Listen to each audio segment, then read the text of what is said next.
Arrête de croire ce mythe-là sur le langage corporel. Tu as déjà entendu que le fait de se croiser les bras, ça peut être un signe de mensonge ou un signe de fermeture. Eh bien, c'est faux et je vais t'expliquer pourquoi. En synergologie, comme dans plusieurs autres méthodes d'analyse du langage corporel, on a 3 niveaux de communication. On a évidemment le langage verbal, donc les mots que l'on choisit. On a ce qu'on appelle le paraverbal, et là, on est dans le ton, le timbre, l'intonation. Mais on a aussi le langage corporel qu'on appelle dans certains écrits le langage somatique.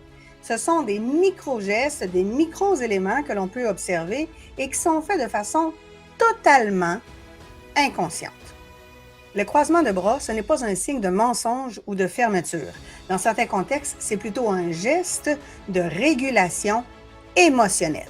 Quand une personne t'écoute vraiment et qu'elle veut te laisser toute la place dans la communication, sans être envahie par sa propre émotion, elle peut à ce moment-là utiliser ses bras comme une barrière de protection douce.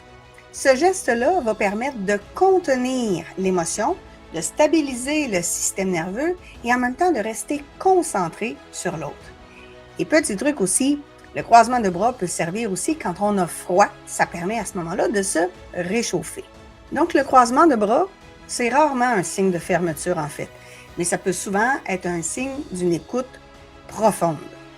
Observe mieux, observe plus finement, et si tu as envie que je te parle de d'autres mythes sur le langage corporel, mais basés cette fois sur les neurosciences et la synergologie, écris-le en commentaire. À bientôt!